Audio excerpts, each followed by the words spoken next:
啊，我差唔多你呢度。係咧，你都見到。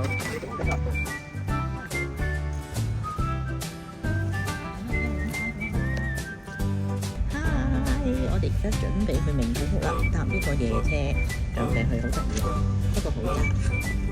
翻嚟咗，我哋拉咗放狗，好鬼攰啊，好搞笑。不過我覺得呢位真係好窄咯，尤其是呢班木板咧好煩啊。真係下次唔買呢隻真係都真係。好啦，唔講啦，冇電啦。明朝到咗名古屋再傾。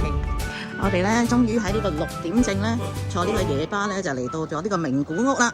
咁呢度咧，我哋準備要揾廁所。呢度啲幾得意喎，啲 apartment 仔幾 Q 喎。咁而家就去地方揾廁所，都幾乾淨咁樣。